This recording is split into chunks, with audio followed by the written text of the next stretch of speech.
Nessa mesma linha, foi por isso que eu falei que os problemas que eu selecionei aqui para conversar com vocês hoje não são necessariamente problemas que vão cair na prova, não é nenhum endosso de que eles são questões típicas de prova ou algo assim.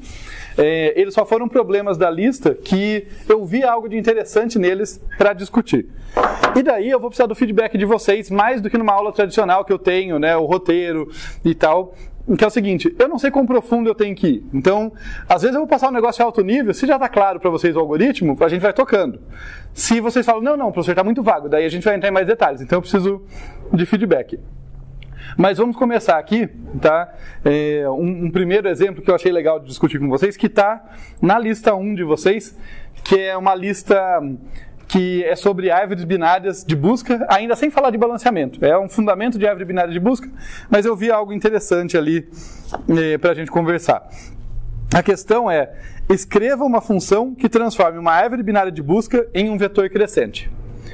Então a ideia é que eu tenho uma árvore binária de busca, sei lá, vamos fazer uma árvore binária de busca aqui pequenininha, só para a gente ter o feeling, né? Então, sei lá, é o 34 aqui. Se ela é de busca, a esquerda aqui tem que ter valores menores, a direita valores maiores. Eu vou fingir que não tem igualdade, só para simplificar, né? Normalmente a gente joga o empate para a esquerda, mas eu vou fingir que não tem essa questão. É só esses valores que eu tenho aqui nessa minha árvore binária de busca.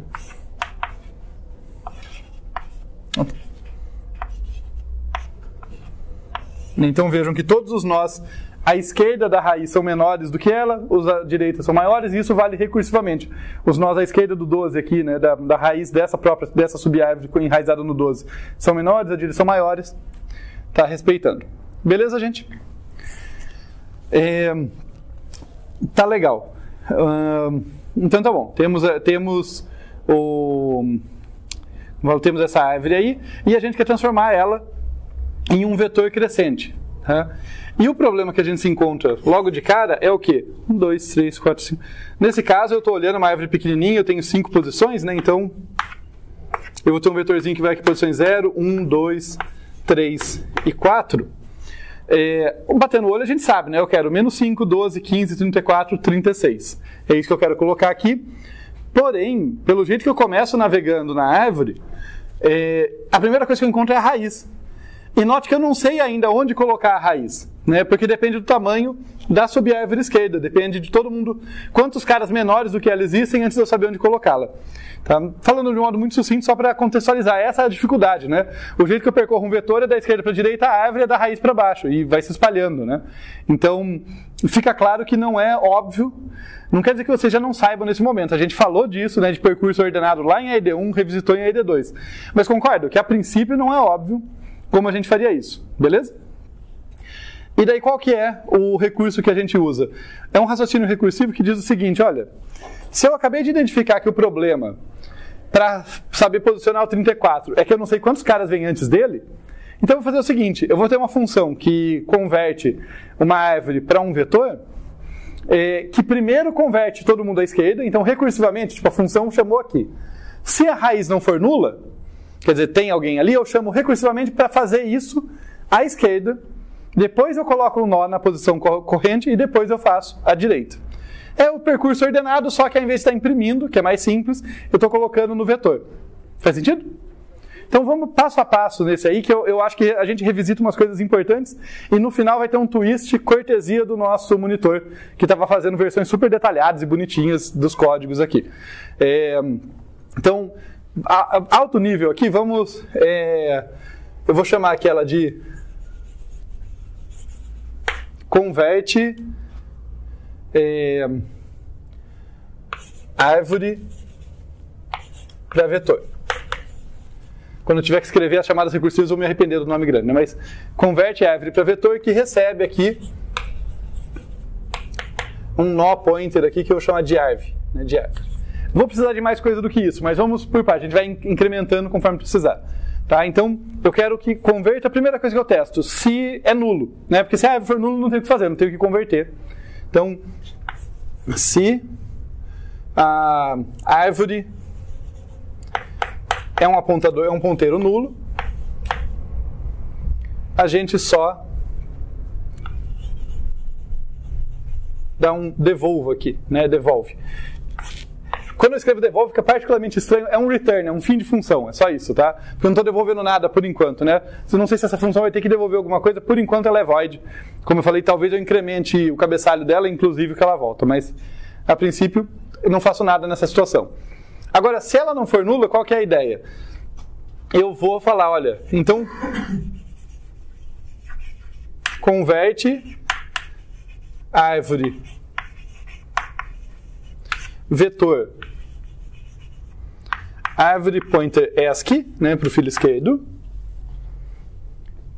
Então, a ideia é que recursivamente essa chamada aqui vai pegar e vai tratar tudo isso aqui. Né? Vai criar uma chamada recursiva que vai no 12, daí recursivamente cria uma para o menos 5 e assim por diante.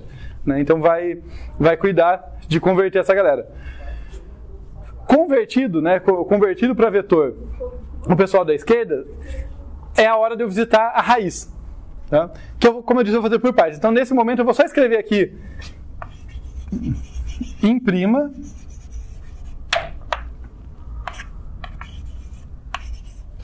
árvore pointer chave. Tá? Que eu vou dizer que a chave é a informação crucial, que é o campo que tem a informação crucial da minha árvore. Tá? Então, nesse momento, ele está imprimindo. E daí falta o quê? Visitar a direita, né? Visitar todo mundo à direita. Converte árvore. Aliás, vamos deixar assim por enquanto. Converte árvore vetor. Pode entrar.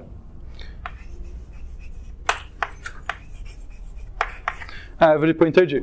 Ok? Percurso in ordem aqui é alguém muito relacionado com essa ideia de converter uma árvore para um vetor. Né? Porque se eu pensar que o que está saindo na tela, o que está sendo impresso ali, eu poderia colocar num vetor, meio que ele forma o vetorzinho na tela para mim. Né?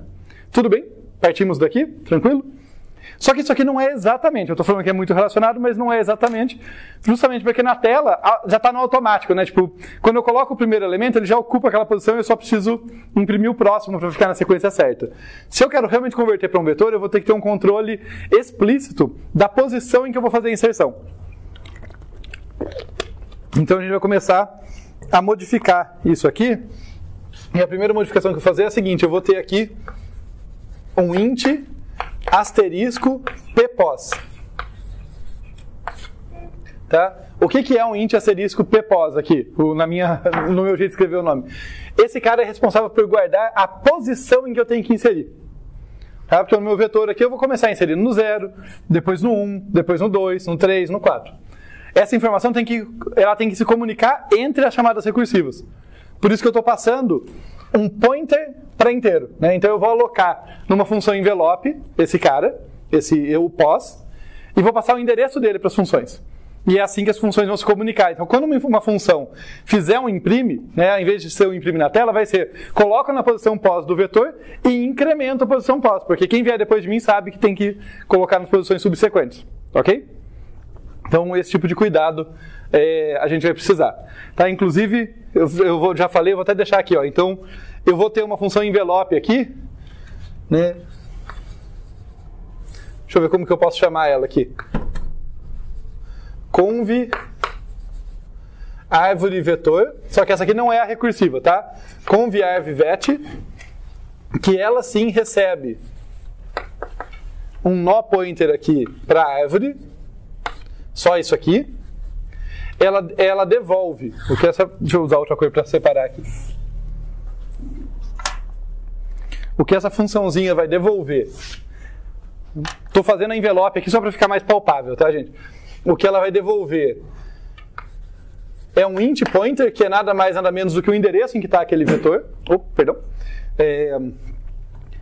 E daí o que ela faz é que ela vai alocar o vetor. Então, tem aqui um pouco de pseudocódigo para facilitar a minha vida, né? Isso aqui é um int pointer também. Mas ele recebe malloc size of int vezes n, tá? Onde n é o tamanho do vetor que eu quero alocar, é o número de elementos que eu vou precisar.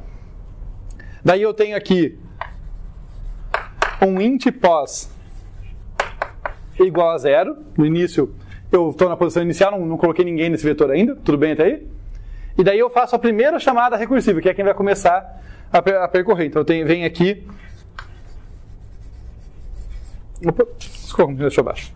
O converte árvore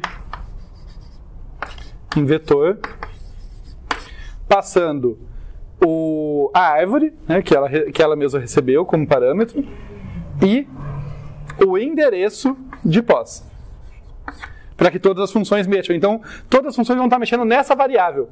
Todas as nossas funçõezinhas recursivas vão estar mexendo nessa variável. Claro isso? Beleza?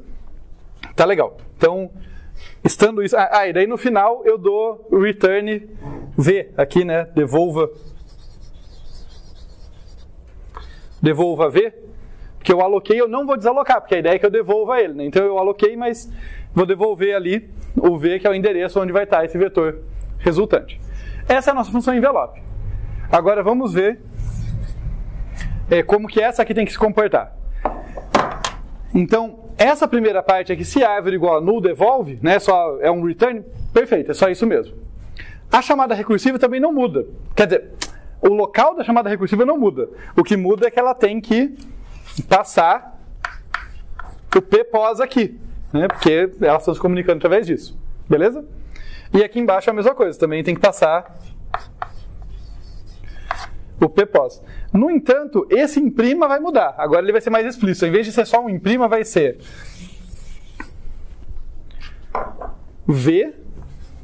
Qual o índice aqui, gente? Vamos ver se eu não estou sozinho aqui. Asterisco p-pos, né? Porque eu tenho que pegar o conteúdo dele, certo? E o mais está correto, mas eu vou fazer separado dessa vez. Eu vou colocar ele depois só para... Então, asterisco p-pos, eu estou pegando o conteúdo desse cara. No início é 0, tá certo? É por aí que eu começo a converter o vetor, né? Então, o primeiro cara que for fazer isso... Uma dúvida? Senhor, não sei se eu estou viajando, mas você não tem que passar o vetor, Você não está viajando, não. Eu não sei porque eu esqueci do vetor. Eu aloquei ele aqui, né? E você tem toda a razão. Eu tenho que passar o vetor. Obrigado. O problema é a falta de espaço, né? A gente sacrifica essa bordinha aqui, né? Não seria a primeira vez. Então aqui, eu só vou mudar aqui para ficar mais elegante, acho que é a árvore. Daí eu passo o v e o endereço do pós.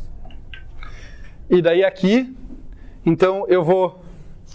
Gente, falta de espaço terrível, né? Então aqui eu tenho um int pointer v. Tá? Então tem um parâmetro a mais ali que eu estava esquecendo. Ele vai ter que estar aqui também, né? Eu vou passar o v aqui e vou passar o v aqui. Beleza? Obrigado. Feita essa correção, tá fazendo sentido então? Aqui vai todo mundo que está à esquerda dele, daí quem é filo esquerdo vai ser colocado no vetor antes. Daí chegou a minha vez, então v na posição apontada pelo p-pos vai receber árvore pointer chave, e daí eu vou colocar, não contava com ter isso aqui, eu vou pôr isso para baixo, o vzinho ali. E daí vai ter o que eu falei que eu ia colocar separado, né? Asterisco p-pos mais. Então, incrementei isso aqui, porque daí quem vier depois vai colocar nas próximas posições do vetor. Então, muito rapidamente, só para a gente se situar, quando eu chegasse aqui, olha, vai fazer uma chamada recursiva aqui. Essa chamada recursiva vai imprimir o 34? Não, ele vai chamar recursivamente imediatamente para a esquerda. O 12 vai ser impresso? Não, vai para o menos 5. O menos 5 vai ser impresso? Não, vai chamar para a esquerda. Então, olha, vai ter 1, 2, 3. Na quarta chamada recursiva, cai no null. Não faz nada, só volta. Daí sim, eu acabei de voltar para esse ponto e na posição 0 eu vou colocar o menos 5. E daí eu volto. E daí na chamada recursiva anterior eu vou colocar o 12 já na posição 1, porque o asterisco p-pos foi incrementado antes da gente voltar. Tudo bem? Tá, então, aparentemente, essa funçãozinha funciona. Essa funçãozinha está funcionando e tal. É um percurso ordenado com um cuidado a mais, né? Eu tenho que manipular isso aqui, eu tenho que passar o vetor e a posição e manipular a posição ali, fazer a posição em que eu estou inserindo a cada momento tem que ser dialogada entre cada elemento. Beleza? Entre cada elemento não, entre cada chamada recursiva, desculpem. Tá? Então, percurso ordenado com um twist a mais. Tá bom. Para o nível que eu gostaria de chegar nessa função, já estava de bom tamanho. No entanto, vejam que tem... Eu falei que ia ter um twist no final, que era o seguinte. Eu estou alocando o vetor com tamanho n, e é um tamanho que eu estou tirando do nada, né? A gente não sabe, na verdade, esse n. Tem dois jeitos de fazer essa função, então. Um seria, faz um pré-processamento da árvore, passando por ela, contando o número de nós. Então seria uma função parecida com essa que não imprime nada, só conta o número de nós no final da return do número de nós. Tá? Não é particularmente difícil fazer isso, né? É só pegar o que volta de uma, o que volta de outra, dos seus dois filhos, incrementa, soma os dois, soma mais um e devolve para o pai. Né? Tudo bem? Recursivamente, qual que é o número de nós da minha subárvore? É o número de nós da subárvore esquerda, da subárvore direita, soma 1. Então dá para fazer outra variante do percurso em ordem que vai me dar o número de nós. Daí eu pegava esse número de nós, colocava aqui, alocava o vetor e tudo funciona. Beleza? Mas o nosso monitor, ele quis fazer algo diferente. Ele quis fazer um vetor dinâmico. Então, ao invés de usar o 10 aqui, o n aqui, ele preferiu usar um valor fixo 10, por exemplo. No caso, que foi o que ele escolheu usar. Tá? Gente, eu estou me permitindo, como eu já aula de exercícios, em mais alto nível, discutir ideias com vocês. E como eu falei, me deem um feedback se eu precisar entrar nos detalhes, tá? Então ele preferiu usar o 10 aqui e chamou a função e tudo, beleza. Só que daí o que ele fez para trabalhar com isso? Antes disso aqui, tá? Antes de fazer a inserção, ele colocou um teste. Deixa eu colocar uma cor diferente aqui. Então eu vou destacar em roxo aqui as mudanças que eu fiz a partir de agora. Então tem o 10 lá e daí ele colocou isso aqui. Perdão, isso aqui vai acontecer de qualquer jeito, mas antes disso aqui ele pôs um teste. Vou jogar para cá. Se asterisco ppos igual a tanmax, sendo que tanmax era esse 10 aqui dele. Tá? Era uma variável auxiliar que ele tinha. Eu não vou fazer todas as correções nas assinaturas das funções, mas pensem que ele tinha que passar duas coisas. Tá? Uma era o tamanho máximo do vetor que ele estava controlando, outra era a posição que ele estava andando. Né? Então ele começava com o tanmax igual a 10, mas ele passava aqui. Essas funções, elas sabem qual é o tanmax naquele momento. Tá? E daí, se por acaso a posição alcançasse o tanmax, ele redimensionava o vetor. Tudo bem? A ideia? Tem um motivo para eu estar falando disso, tá? Não é só detalhe técnico, não. Tem algo interessante aqui. E daí o que ele faz? Se acontecesse isso, tá? Se isso aqui acontecesse, quer dizer, chegou no tanmax, ele atualizava o tanmax,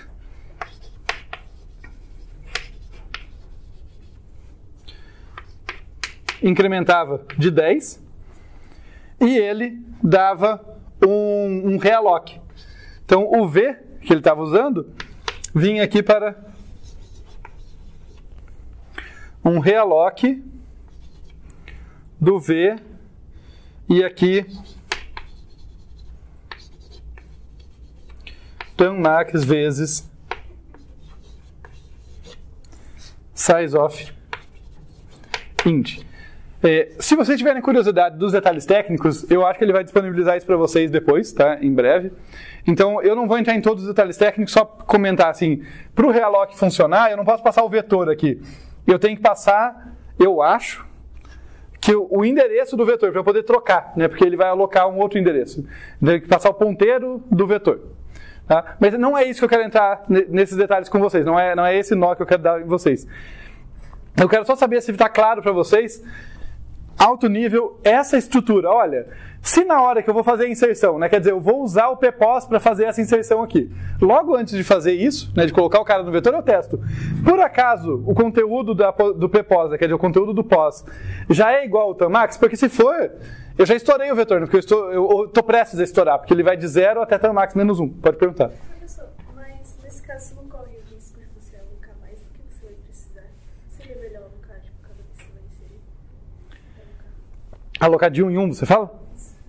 Ótima pergunta. É por isso que eu quero trazer essa discussão. Aqui, ó. Se eu destacar isso, existe um custo computacional sensível que está escondido. E alocar de 1 em 1 vai fazer esse custo ser ainda maior. E, de fato, alocar de 10 em 10 já não é bom o bastante. É isso que eu achei interessante na solução dele, que eu falei, olha como é fácil, a gente faz um código limpo, bonito, o código dele está bem organizado, bem feito, tudo, mas estava ineficiente. Sabe, se a gente testar ele com vetores grandes, você vai perceber que ele vai ficar bem ineficiente por causa de algo que está escondido aqui. E que seria um tanto pior se fosse de 1 em 1. Eu já vou abrir essa caixa preta, mas é justamente porque esse tipo de função esconde, às vezes, as coisas pra gente, que eu quis fazer essa discussão. Então, vejam o que ele está fazendo, né? O que ele está fazendo é, quando ele percebe que vai estourar o tamanho, ele incrementa o tamanho máximo e fala, olha, realoca agora um bloco de memória com esse novo tamanho máximo e copia todo mundo do vetor anterior para esse novo. Ok? Alto nível é isso que o realoc faz, né? Tudo bem, gente? Mas tem uma sutileza. Eu não consigo na memória fundir blocos, ou pelo menos em geral eu não consigo, né? Não estou atualizado nos SOs aí da vida, mas em geral a gente não consegue. Então o que isso aí está fazendo, o realoc está fazendo de fato é assim, olha, eu tinha o V apontando para um bloco de memória de um certo tamanho aqui. Esse cara ficou totalmente preenchido, eu preciso de mais espaço. Então eu vou alocar com um auxiliar aqui um outro bloco de memória que tem mais espaço. Vou copiar esses caras para cá, né? Daqui até aqui. E vou devolver para quem me chamou a função, para quem tinha o V, vou substituir o endereço do V pelo endereço desse novo bloco. Não é que eu vou pegar só o a mais, não é uma coisa com custo baixo, percebe? Fazer o realoc, eu não estou simplesmente pegando uma unidade de tamanho a mais. Eu estou passando todo mundo a limpo aqui, e isso tem custo proporcional ao tamanho que o vetor já tem, para obter esse pedaço a mais. Isso fica claro, gente? Tá? Isso quer dizer, olhem que interessante, que cada vez que eu chamo o realoc, eu tenho um custo não constante, como pode enganar uma funçãozinha assim inocente, mas proporcional ao tamanho do vetor que eu já peguei. Então, aproveitando o seu gancho da sua pergunta, vamos de 1 em 1, que de 10 em 10 dá o mesmo problema, mas de 1 em 1 fica até mais fácil de ver. Imagina que eu fosse de 1 em 1 para nunca desperdiçar memória, porque eu entendo a motivação, né? Eu quero evitar desperdiçar memória. Na primeira vez, vamos supor que o meu vetor tem tamanho 1. Né? Criei um vetor com tamanho 1. Eu vou colocar o 5 nele. Na segunda vez, eu vou querer colocar o 12, né? Conforme a função recursiva está andando, eu vou dar um realoc que vai me custar proporcional ao tamanho que o vetor já tem, mais 1. Que eu vou fazer, que eu vou colocar. Na terceira vez, vai me custar proporcional aos 2 que já estão lá, mais 1. Então, o primeiro realoc me custou 1, porque era um cara que tinha lá. O segundo realoc me custou 2. O terceiro me custou 3. O quarto vai me custar 4. E assim por diante. Notem, não é alocar o bloco de memória que custa, tá? Dar um malloc não custa isso. O problema é que no realoc, como eu não consigo fundir um pedaço a mais aqui no final, o que eu tenho que fazer é realocar o bloco inteiro e copiar. Copiar me custa proporcional ao número de elementos que já está aqui. Faz sentido? Então, uma funçãozinha que era para ser linear, porque notem, a função que eu tinha aqui, não pensando nessa questão de realocar, ela vai passar uma vez por cada nó da árvore. E cada nó que ela pegar, ela vai colocar no vetor, ou imprimir, se fosse a versão anterior. Era para ser linear no número de nós. Ela vai, o que vai surgir aqui, gente? Ó, o primeiro realoc faz isso, o segundo faz 2, depois faz 3, depois faz 4, depois faz 5 e assim por diante. Aqui, a famigerada, já conhecida nossa, soma dos termos de um APA. Nosso custo computacional vai ser proporcional à soma dos termos de um APA, que começa em 1. Se for de 1 em 1, tá? Se não for mais 10 aqui, se for mais 1, vai dar isso que eu estou mostrando aqui. Tá? até chegar em n, né, que é o último realloc para o último elemento. E daí isso aqui daria da ordem de n quadrado, como a gente já conhece. Sendo de 10 em 10, vai dar da ordem de n quadrado também com um fator. Como eu só faço a cada 10, eu vou somar 10, 20, 30, 40. Né? Então vai ser uma soma de termos da PA com menos termos intermediários. Vai melhorar por uma constante, mas ainda vai ser quadrático. Isso não é óbvio, mas eu queria trazer essa reflexão para vocês. Então pensem em como isso aqui, o fato de eu estar dando um passo fixo aqui... Pode perguntar. Não, eu só ia falar que, pensem como o fato de eu estar dando um passo fixo aqui no realloc está transformando uma função linear, né, que percorre cada nó uma vez, em uma função quadrática. Tá? E muito desapercebidamente, né, muito inocentemente ali, está fazendo ela ficar muito mais lenta para números grandes. No C++ tem um vector, ele funciona do mesmo jeito? Ótima pergunta, deixa eu conectar então. A gente tá ok até esse ponto? Ficou claro que temos um problema? E que usar um passo maior aqui mitiga o problema, mas não deixa de ser quadrático. É só que vai ser dividido por um fator. Né? Vai ser uma PA que dá passos maiores, mas ainda vai ter um comportamento quadrático. O vector faz esse redimensionamento dinâmico, porém, ele não faz por um fator fixo, que era a solução que a gente teria que fazer aqui. O jeito de resolver isso aqui, e daí eu não vou aprofundar muito em demonstrar isso, porque senão a gente, né, de um exercício que eu queria começar a nossa conversa, eu vou me perder demais. Mas o que ele faz é que, ao invés do Tamax receber uma soma de uma constante ali, a solução para esse problema seria o Tamax ser multiplicado por um fator f ali. Pode ser 10, aí pode ser o fator que vocês quiserem, pode ser 2. O vector, se eu não me engano, trabalha com 2. Então, o que eu faço é que eu dobro o meu tamanho a cada vez. Daí, mesmo que eu comece pequenininho, mesmo que eu comece com 1, eu não vou fazer essa cópia toda a cada passo, ou a cada 10 passos, né, a cada 10 inserções. A intuição, porque eu falei, eu não vou chegar nessa análise agora, mas usando um fator que multiplica, né, que vai ser 1, depois 2, depois 4, depois 8, depois 16 e assim por diante, é que o número de vezes que eu vou chamar o realloc e vou pagar esse custo, ele cai conforme o negócio cresce. Tá? Porque cada vez eu realoco um negócio proporcionalmente maior. Tá? Porque eu estou sempre dobrando. E daí esse custo, pela soma dos termos aí de uma PG e não de uma PA, falando muito alto nível, mas como eu falei, sem entrar muito na análise, esse custo vai ser proporcional a n, tá? Vezes uma constante, mas não vai ser proporcional a n quadrado. Tá? Então, não é ou colocando de outra forma, o cerne do problema não é realocar, não é fazer o realloc, é fazer o realloc por uma constante, por uma soma de constante. Você tem que fazer para ficar eficiente por um fator. Quando esse bloco ficou pequeno, você coloca um bloco do dobro do tamanho, ou 3 vezes o tamanho, ou 1,5 vezes o tamanho, mas tem que ser um fator. Tudo bem? Não é óbvio, mas para fechar isso aqui, só para dar um pouco de intuição. Pensem para um vetor de tamanho 1 milhão. Se eu fosse de 10 em 10, quantas vezes eu ia recopiar o primeiro elemento? Acho que isso ajuda a perceber por que dá tanta diferença ser por um fator, por uma soma ou por uma multiplicação. Né? Se eu for pensar em 1 milhão, de 10 em 10, o primeiro elemento ele foi copiado na primeira vez, daí ele foi copiado quando virou 20, quando virou 30, quando virou 40. Para 1 milhão ele vai ser recopiado, né? Eu vou pagar um custo para recolocá-lo num vetor novo 100 mil vezes, concorda? Né? Se é de 10 em 10, o primeiro elemento está lá desde o começo, eu vou pagar 100 mil vezes. 100 mil vezes ele vai ser vítima do realloc. Se for com... sumiu a palavra. Se for com um fator, imagina um fator 2, quantas vezes eu vou ter um realloc até chegar em 1 milhão? Indo de 2 em 2, para chegar no 1000 eu preciso de 10 realloc, 10 passos, né? 1, 2, 4, 8, 16, 32, 64, 128, né? 1024. E daí com mais 10 passos eu chego em 1 milhão. Então o primeiro elemento ele é realocado um número logarítmico de vezes, não um número proporcional a n de vezes. Só para dar a intuição de como quanto maior o vetor, menos frequentemente eu faço realocações. Então eu equilibro dessa forma. Tá?